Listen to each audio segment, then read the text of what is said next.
Hello, and welcome to Round Robin. I'm your host, Robin McCormick, the City of Hampton's Communication Manager, and today we're going to be talking about the city budget. This is a difficult topic and a very complex one, and my guest today is none other than City Manager Mary Bunting. Welcome, Mary. I'm glad to be here. Thanks for having me. You come back every year to talk about this topic. We should have you talk about some other more fun things. I would love to come talk about some more fun things, but the budget's one of the most important things we do because it outlines a spending plan for the next fiscal year for our city, and so it is very, very important, and I appreciate the chance to address the audience. Right, and the spending plan isn't just the money, it's what you buy. It's where your tax money goes, what services you get, and what facilities you have open, and it really defines life in Hampton. Absolutely, and when you look at what citizens are currently getting for the tax dollars that they spend, they're getting such a wide range of services and quality of life experiences that really shape, as you said, who we are as a community.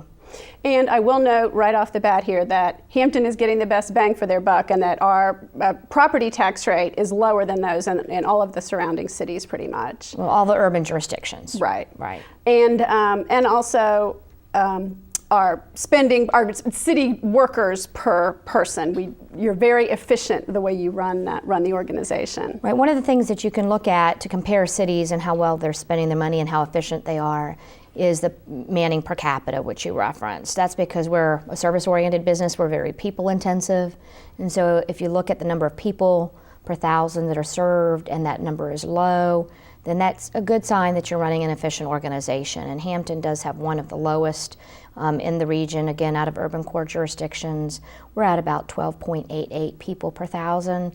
Other jurisdictions in the surrounding area are anywhere between 14 and 17 people per capita expending. So it really does show what a good value our residents are getting and the efficiency of the strong Hampton team that we have. That's right. Now I'm going to say though, last week you and Dr. Linda Shiflett went before the school board and the city council and said maybe we're too efficient because maybe we've cut so much during this recession, during the past 5 years when city spending and school spending has gone down pretty dramatically, that it's time to reinvest, that if the economy's picking up and things are getting better and we're going to see some economic activity, maybe now is the time to move forward. That was a really bold step. What prompted that?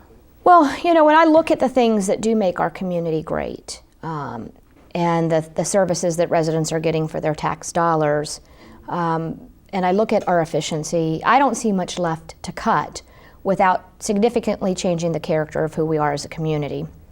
I also look at the experience we've had in the last couple years in talking with citizens during our budget engagement. And the first year that we did that, people provided inputs as to where to cut. And the second year they did too. But starting last year, they started to say, you know, we've cut enough, we've cut too much, and we want to protect what's left. And the only way I can continue to protect what's left, both on the city side or the school side, is to say it's time to adjust our tax rate. And that's because housing values, as part of the national recession and housing market corrections, have continued to decline. And as housing values decline, that means we actually take less cash in. Citizens are getting a reduction in their tax bill, have had a reduction in their tax bill each of the last several years, at least the last 5 years. Most taxpayers' home bills and tax bills have gone down. And as that money's gone down, that's put the pressure on us to cut. And we've been glad to do that because we really do feel like you should try to live within your means. But at some point, the dollars don't stretch any further. And in good conscience, I can't say that we can stretch the dollars any further without significant compromises to the services that residents have come to expect, and again, that make our community so special to live in. And so that's why we really needed to say, we need to make a choice. We're at a crossroads. Do we protect what we have?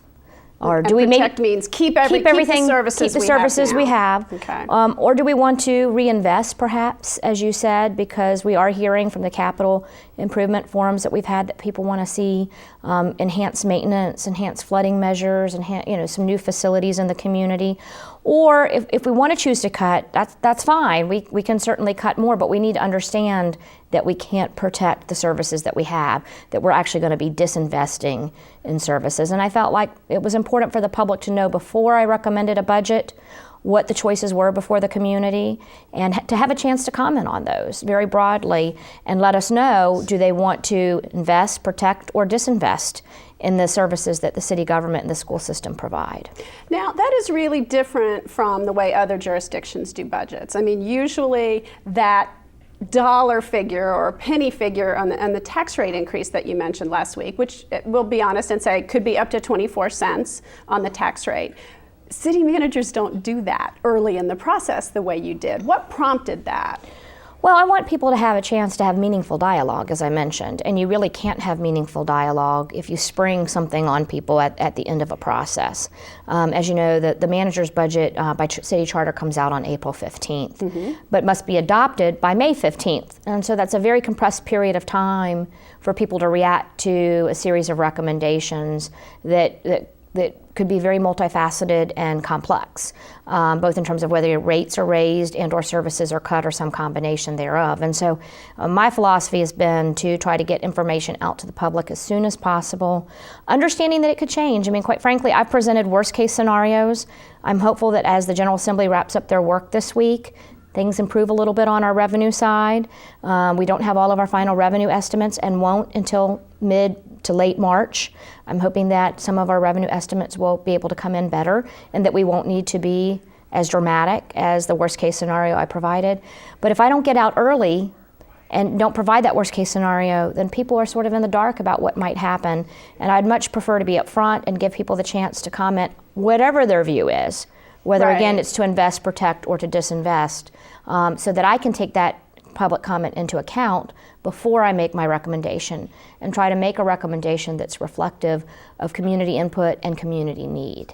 Now, how does the community come out? I know it's a little intimidating for people sometimes to come before council. You hear from a lot of the same people each time who are used to the process, but the soccer mom at home or the blue-collar dad at home, how do they talk to you or talk to Dr. Shiflett or the city council or the school board about what their priorities are? Well, we have a variety of ways, of course, because we're a multifaceted community, and some people like to come out to public meetings. Other people prefer to provide comment from the comfort of their own home, and we can accommodate that input however people want to make it. I do strongly encourage people, if they're available, to come out to our 4 Budget Week forums. I'm sure you'll run those dates on the screen for people to see. I can't remember them off of the top of my head. I know, we are. They're going to put those up. But those are really safe environments for people to come out because they get to hear in a little bit more depth what's going on with the city budget and ask questions if they want to. But then what we do is we do polling, that it's anonymous polling, and it's really fun because you get immediate feedback. So everyone in the audience gets to express their preferences about various questions, and this year those questions will be about the possible service cuts as well as the possible tax rate changes. And then they immediately see the results for everybody in the room.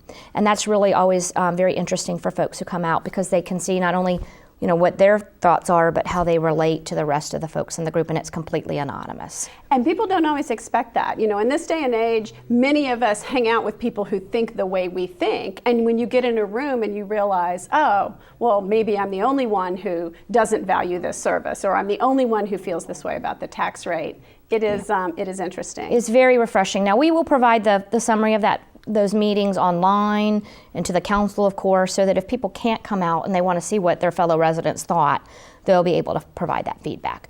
We're also glad to come to community groups. I sent out approximately 150 letters earlier this week asking civic groups and neighborhood associations and other organizations if Dr. Shiflett and I could come visit with them at their meetings. And if we're not available, we have staff who can come meet with them as well. And that's a more interactive kind of session where you can chat with the association's membership, in a more intimate environment. And of course, we receive emails, comments from residents. We also have Facebook. We'll be doing some online chats. So again, we want to try to meet people where their comfort level is, and so that everybody who has something to say about the budget feels that they have an easy way to do that.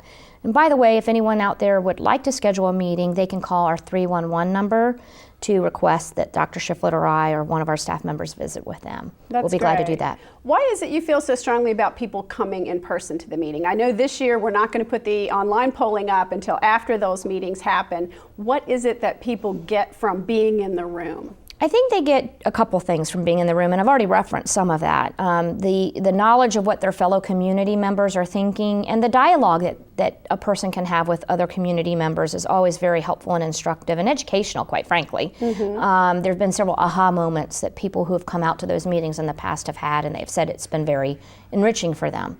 But they also get a chance to ask questions and get answers directly from myself and from Dr. Shiflett. And many times people are making assumptions about what we can and can't do, and they don't have the chance to test those assumptions against reality in terms of what the law allows us to do or not to do.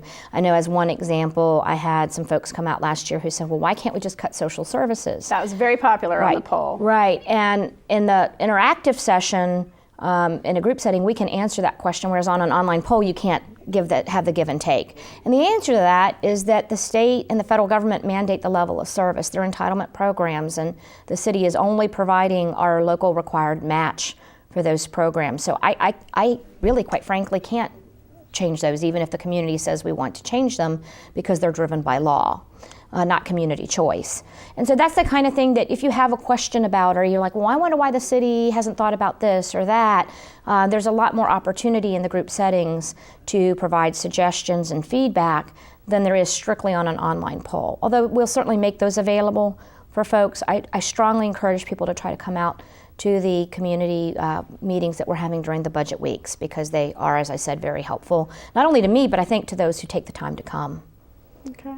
Now, one of the reasons this budget gap is happening and is such a crisis is because City Council hasn't changed the tax rate in many years, and during that time, everyone's home, and I mean everyone's home assessment has gone down, some more dramatically than others, but virtually everyone is paying less than they were 5 years ago, 1 year ago, 2 years ago. What can we do about that, or is that, a good thing? How does that tie in? Well, first off, maybe if I could take a moment about assessments, because I've had some inquiries in the last week or so about, well, why is the city just not leaving the assessments the same? Because if you left the assessments the same, then you wouldn't have the revenue problem and you wouldn't have to change the tax rate. And this is one of those examples I was giving you just a moment ago, a really reasonable question on the surface, but most folks don't understand that under state law, we are required to assess property at market value. And market value is based upon sales, or lack of sales, or foreclosures, or other kinds of circumstances that are going on in response to the housing market correction that is occurring nationwide.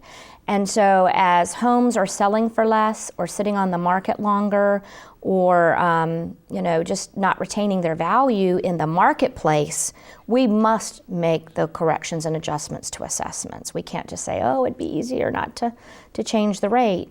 And in fact, the state actually comes in and audits how well we do. Theoretically, you should try to be at 100% of market. That's the best measure of whether you're doing a good job with that or not. If you get too far afield of that, the state can actually come in and take over your assessment process, because they want to make sure that property throughout the Commonwealth is assessed fairly and across jurisdictions, that there's some comparability in terms of that fair market practice.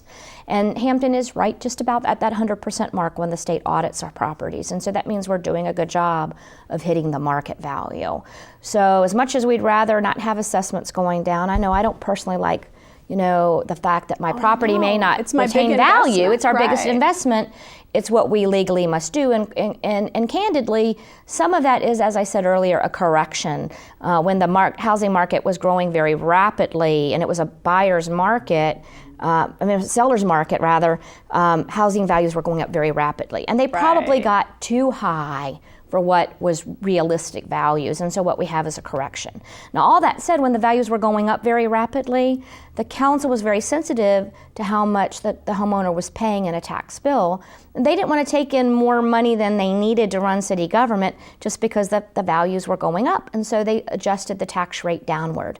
In fact, our real estate tax rate was about $1.27. And during that housing market inflation, we actually lowered the rate from $1.27 to $1.04.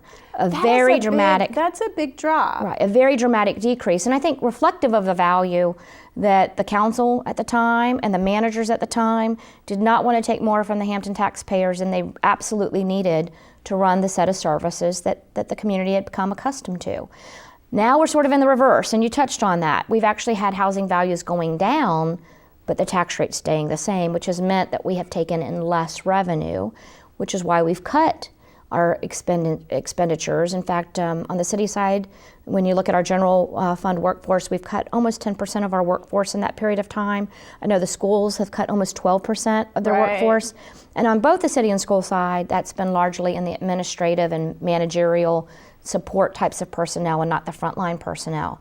We're at the point, though, because of all those continued declines and not adjusting the tax rate, that cuts would now be at the front line, which is why I've taken the bold step of saying, now we're at a crossroads, and where do we want to be? Do we want to reinvest, or do we want to protect, or do we want to continue to disinvest in those things that we've been talking about? So and it's really by that assessment. Right. That's what drives it all. So really quickly, and we'll talk more for next week about some more details, but what does disinvest look like? To close the gap, if the tax rate doesn't change, what are some examples of the cuts that would be required? And I think people think this is an either or. At this point, it's not. No, because there's always a combination of scenarios. And as I said earlier, we've tried to give the worst case scenarios so that people can think through where they're at. But the disinvest really just means that we will need to eliminate or reduce significantly hours of operation or services. And so I've provided a list of what it takes to close a $7.2 to a $7.5 million gap, which is what we're facing on the city side if revenues don't improve. And that's pretty stark. I mean, because we are so efficient at running our operations. Each time you say close an operation, it's only $100,000 or $200,000, and that's a lot of money for us as a homeowner. But when you're closing a $7 million gap, it takes a lot of those $100,000 or $200,000 cuts to close a $7.2 to $7.5 million gap. So on this list of services are things that I quite frankly find horrific, like closing all of our branch libraries, or closing the senior center, or closing the teen center, closing Burbank Gap Farm, eliminating our Healthy Start program and other investments in young people, all of which I think are horrible and would dramatically change the character of our community. But I have to be candid that if I have to cut $7.2 million, I have to go to the things that are discretionary. I can't cut the mandated. You don't want to shut down a fire station. You don't want to eliminate, reduce police patrols or things that are core services, really. Right, and I also can't cut some things that are mandated by the federal or state government. That you don't have a choice That over. list is where I could go, and where I would have to go, candidly, if we don't do some adjustment. Now, as you said, it's not either or. We might have some lower tax rate adjustment and some service cuts, not all service cuts or all tax rate adjustment. But we can talk more about that next time. Okay, well, thank you so much, Mary. And thank you for watching this episode of Round Robin. And I hope you will come by one of the 4 upcoming public input sessions. We've got the dates up there for you and the locations. Please come by, and you don't have to speak out in front of anybody. It's a very quiet keypad polling. If you want to ask questions, you can, but it is a safe way to get more information and to let the city know what it is that you value. Thank you.